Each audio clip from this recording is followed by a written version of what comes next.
आगामी दुर्गा पूजा एवं दशहरा को लेकर सरायकेला खरसवा पुलिस एवं प्रशासन ने तैयारी तेज कर दी है। सोमवार को पुलिस अधीक्षक मुकेश कुमार लुनायत ने अपने कार्यालय कक्ष में क्राइम मीटिंग और तमाम थाना प्रभारियों को दुर्गा पूजा के दौरान अपराध एवं अपराधियों पर नकेल कसने को लेकर विशेष हिदायतें दी। साथ ही पुराने लंबित कांडों का त्वरित निष्पादन करने और पिछले महीने क्राइम मीटिंग में दिए गए निर्देशों की समीक्षा की। एसपी ने सभी थाना प्रभारियों से फरार वारंटियों को गिरफ्तार करने का भी निर्देश दिया है। एसपी ने बताया कि क्राइम मीटिंग के दौरान अफीम प्रभावित क्षेत्र के थाना प्रभारी को अफीम की खेती को लेकर जागरूकता अभियान तेज करने का निर्देश दिया गया है। वहीं एसपी ने दुर्गा पूजा कमेटियों से सरकारी गाइडलाइन का पालन करने का भी अपील किया। उन्होंने भरोसा दिलाया कि पुलिस प्रशासन अपने स्तर से पूरी तैयारी में है, मगर पूजा कमेटियों एवं आम नागरिकों को भी अपनी जिम्मेदारी तय करनी होगी ताकि शांति एवं सौहार्दपूर्ण माहौल में दुर्गा पूजा एवं दशहरा समाप्त हो सके। अनुमंडल पुलिस पदाधिकारी सरायकेला, चांडिल, पुलिस मुख्यालय, डीएसपी और सभी थाना प्रभारियों, अंचल निरीक्षकों के साथ मासिक अपराध गोष्ठी की बैठक की गई है। बैठक में सभी थाना के साथ थानावार आगामी दशहरा और दुर्गा पूजा पर्व के मद्देनजर तैयारियों की समीक्षा की गई है। थानावार समीक्षा करते हुए पूजा पंडाल को लेकर जो आवश्यक दिशा निर्देश हैं वो दिए गए हैं। साथ ही क्षेत्र में विधि व्यवस्था संधारण, यातायात व्यवस्था को सुगम बनाने हेतु आवश्यक दिशा निर्देश दिया गया है। इसी के साथ विगत अगस्त माह में प्रतिवेदित कांडों की थानावार समीक्षा की गई है और थानावार डिस्पोजल किए गए कांडों में थानावार प्रदर्शन की समीक्षा की गई है। साथ ही जो प्री कल्टीवेशन ड्राइव अफीम की अवैध खेती को लेकर चलाया जा रहा है, उसी को लेके उसको और तेज़ करने हेतु सभी को अनुरोध किया गया है। और साथ ही जो प्रचार प्रसार में नए नए तरीके अपनाने हेतु सभी थाना प्रभारियों को निर्देशित किया गया। इसी क्रम में आगामी 18 तारीख को सरायकेला टाउन हॉल में भी जिला मुख्यालय में भी एक बैठक का आयोजन किया जाएगा। इसके अतिरिक्त आगामी पर्व के मद्देनज़र प्रॉपर्टी ऑफेंसेस में कमी लाने के लिए अपराध नियंत्रण, विधि व्यवस्था संधारण हेतु जितने भी पास्ट में प्रॉपर्टी ऑफेंसेस में जो चार्जशीटेड क्रिमिनल हैं या एनडीपीएस एक्ट में जो चार्जशीटेड क्रिमिनल हैं, आर्म्स एक्ट में चार्जशीटेड क्रिमिनल हैं या जो महिलाओं के विरुद्ध छेड़खानी जैसे मामलों में जो जेल गए हुए हैं, चार्जशीटेड हैं, उन सब का सत्यापन और उन पर निगरानी रखने हेतु सभी को निर्देशित किया गया।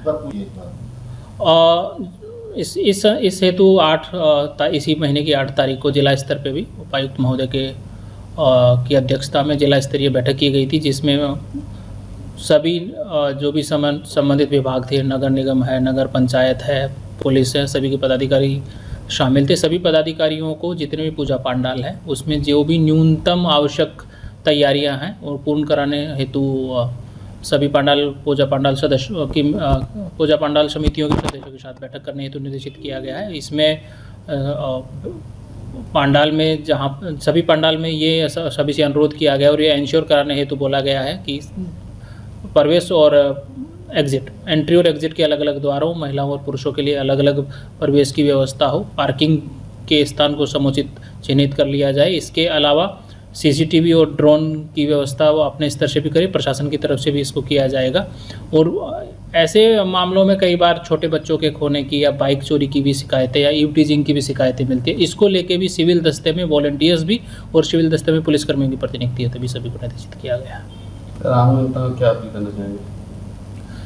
ये साल में एक बार त्यौहार आता है, इस त्यौहार को हर्षोल्लास के साथ बनाएं और जिला पुलिस और प्रशासन आप लोग सादगीपूर्ण और सौहार्दपूर्ण तरीके से इस त्यौहार को बना पाएँ, इसके लिए प्रतिबद्ध है। हमारी तैयारियां भी पूरी हैं। आप लोगों से भी अपील है कि आप लोग बड़ी संख्या में निकल के त्यौहार का आनंद लें, परंतु यातायात नियमों का पालन करें, समुचित जगहों पे पार्किंग करें। इसी के साथ जो भी छोटे बच्चों को आप लोग साथ में लेके आ रहे हैं उनकी सुरक्षा का भी स्वयं भी ध्यान रखें। और मेरी तरफ से एक हिदायत भी होगी कि आप अपना नाम और मोबाइल नंबर उनके पॉकेट में भी रख सकते हैं, इनकेस अगर वो खोता है तो हमको आप तक पहुंचने में आसानी हो। इधर उपायुक्त नीतीश कुमार सिंह ने आदित्यपुर में पूजा पंडाल का निरीक्षण किया एवं तैयारियों की समीक्षा की। उपायुक्त ने पूजा पंडालों में सुरक्षा व्यवस्था, पार्किंग एवं ट्रैफिक रूट का जायजा भी लिया। साथ ही संबंधित विभागों के पदाधिकारियों को जरूरी दिशा निर्देश दिया। उन्होंने बताया कि पूजा को लेकर प्रशासनिक स्तर पर तैयारियां लगभग पूरी कर ली गई हैं। पूजा के दौरान लगने वाले जाम एवं पार्किंग को लेकर विशेष सावधानी बरती जा रही है। सुरक्षा पर भी विशेष ध्यान दिया जा रहा है। उन्होंने पूजा कमेटियों से सरकारी गाइडलाइन के तहत पूजा का आयोजन करने एवं विधि व्यवस्था सुधारने में प्रशासन के सहयोग करने की अपील की है। India news viral Bihar Jharkhand के लिए सरायकेला से प्रमोद सिंह की रिपोर्ट और आदित्यपुर से परमेश्वर गुराई की रिपोर्ट। बेसिकली वही अभी हम लोग अवलोकन कर रहे हैं। पहले हम लोगों ने एंट्री एग्जिट देखा है और बाकी यहाँ पे जो भी ट्रैफिक मैनेजमेंट का भी जो प्लान है उसको भी हम लोग अवलोकन कर रहे हैं कि कितना बेहतर तरीके से हम लोग ट्रैफिक को मैनेज कर पाए। बाकी यहाँ पे देखिए एंट्री और एग्जिट्स अलग अलग हैं ही, और यहाँ पे अभी बिजली विभाग के और प्लस बिल्डिंग डिवीजन और फायर तीनों से हम लोग रिसीव प्राप्त करेंगे। तीनों अपने हिसाब से इसका अवलोकन भी कर लेंगे। इसमें अगर कोई चेंजेस करने की आवश्यकता होगी तो उस अनुसार हम लोग करवाएंगे। ताज़ा खबरों से जुड़े रहने के लिए हमारे चैनल को सब्सक्राइब करें और बेल आइकन को दबाना ना भूलें ताकि हर खबर की नोटिफिकेशन आपको मिलती रहे।